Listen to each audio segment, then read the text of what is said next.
চ্যানেলে আপনাকে স্বাগতম জানাই। রেডমির পক্ষ থেকে রেডমির পোকো ব্র্যান্ডের পক্ষ থেকে নতুন একটি ফোন আসতে চলেছে, পোকো F2। এই ফোনটি ইন্ডিয়াতে খুব শীঘ্রই আসতে চলেছে, যেটা নাকি 2019 সালে আসার কথা ছিল কিন্তু আসলো না, এবার 2020 সালে আসতে চলেছে। তো আজকের এই ভিডিওতে জানাবো এই ফোনটিতে কি কি স্পেসিফিকেশন থাকতে পারে, কি কি ফিচার্স নিয়ে আসবে, এই ভিডিওতে আলোচনা করবো। তো চলুন বেশি দেরি না করে ভিডিওটি শুরু করা যাক।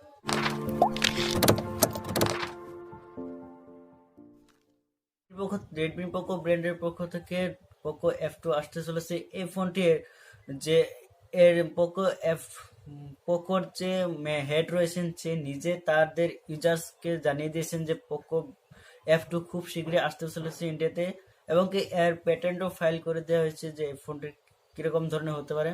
এই পোকো F2 গিগবেন্সে লিস্টেড হয়ে গেছে, যার সিঙ্গেল কোরের স্কোর হলো 547 স্কোর এবং মাল্টি কোরের স্কোর হলো 1767 স্কোর। তো এই ফোনটি খুব শীঘ্রই ইন্ডিয়াতে আসতে চলেছে। এর যে ক্যামেরাতে রয়েছে, এই ক্যামেরার ব্যাক ক্যামেরাতে 3টি ক্যামেরা থাকছে, যার মেন ক্যামেরাটা হতে পারে 64 মেগাপিক্সেলের ক্যামেরা এবং 13 মেগাপিক্সেলের টেলিফটো জুম লেন্স এবং 8 মেগাপিক্সেলের ওয়াইড অ্যাঙ্গেল লেন্স, এবং সেলফি ক্যামেরার জন্য থাকতেছে 20 মেগাপিক্সেলের সেলফি ক্যামেরা থাকবে। এবং এই ফোনটির গ্লাস বডি কিন্তু হবে, রেডমি যে রয়েছে তাদের 10,000 টাকা ফোনে কিন্তু তারা গ্লাস বডি ইউজ করে কর্নিং গোরিলা গ্লাস 5 এর প্রোটেকশন, যেমন দেখতে পাচ্ছেন রেডমি নোট 8 এবং রেডমি নোট 8 প্রো তাদের এটাই হয়ে গেছে। তো পোকো F2 তে কিন্তু গ্লাস বডি অবশ্যই থাকবে, যেখানে কর্নিং গোরিলা গ্লাস 5 এর প্রোটেকশন থাকবে।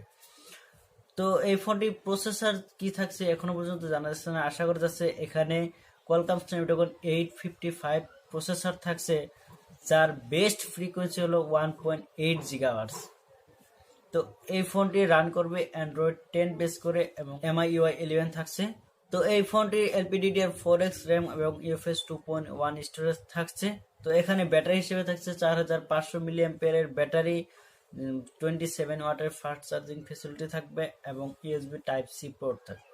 তো দেখা যাক এর বিষয়ে আরো কি কি নতুন নতুন কনফার্ম লিস্ট আছে। তার জন্য জানতে হলে চ্যানেলটি সাবস্ক্রাইব করে পাশে বেল আইকনটি প্রেস করে রাখবেন। দেখা হচ্ছে পরবর্তী কোনো ভিডিওতে।